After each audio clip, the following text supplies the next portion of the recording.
असतात। सामान्य माणसाच्या विकासासाठी झटणारे आम्ही लोक आहोत। उपमुख्यमंत्री एकनाथ शिंदेंच्या जिल्हा परिषद आणि पंचायत समितीच्या निवडणुकीसाठी प्रचार सभांचा धुमाकूळ सुरू आहे। एकनाथ शिंदे आज रत्नागिरी आणि सिंधुदुर्ग जिल्ह्याच्या दौऱ्यावर आहेत। रत्नागिरीच्या चिपळूण शहरातल्या इंदिरा गांधी सांस्कृतिक सभागृहात एकनाथ शिंदेंची पहिली सभा पार पडेल आणि त्यानंतर सिंधुदुर्गमधल्या कुडाळ हायस्कूलच्या पटांगणात शिंदेंची जाहीर सभा होणार आहे। रत्नागिरीमध्ये शिवसेनेची बैठक पार पडली आहे। या बैठकीत शिवसेनेकडून भाजपवर थेट आरोप करण्यात आले। माझ्या मतदारसंघामध्ये सर्व बाजूंनी घेरण्याचा प्रयत्न करून काही जण उद्धव ठाकरेंच्या पक्षाला ताकद देण्याचं काम करतात असा आरोप योगेश कदम यांनी केलाय। तर आपला राजकीय वैरी कोण हे ओळखण्याची गरज असल्याचे उदय सामंत म्हणाले।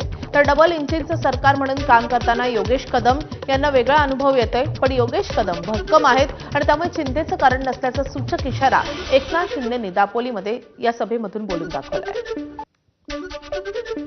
अन्य ठिकाणी युती झाली आहे, पण फक्त दापोली मतदारसंघामध्ये युती केली गेली नाही याचे कारण मला माहिती नाही, पण माझ्याकडे प्रामाणिकपणे प्रयत्न झाला।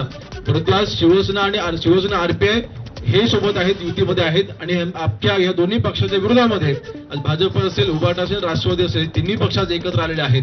परंतु नक्कीच जनतेने निर्णय घेतलेला आहे, या सगळ्यांना आम्ही पुरून लढू आणि शिवसेना आणि आरपीआय 100% आम्ही सगळे आमचे उमेदवार हे विजयी करू। डबल इंजिनचं सरकार म्हणून काम करत असतो।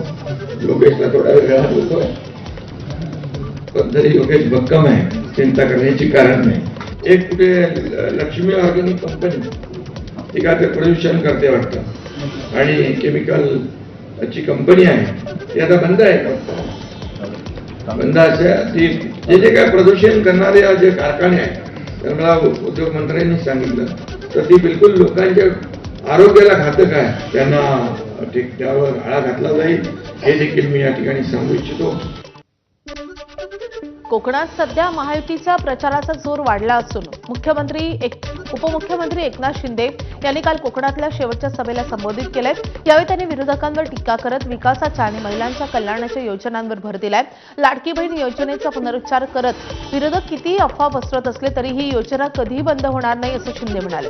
एवढंच नाही तर वचननाम्यात दिलेल्या आश्वासनानुसार योजनेची रक्कम 2100 रुपये करण्याची घोषणाही त्यांनी केली आहे। लाडकी बहीण योजना कधीही बंद होणार नाही असे शिंदे म्हणाले।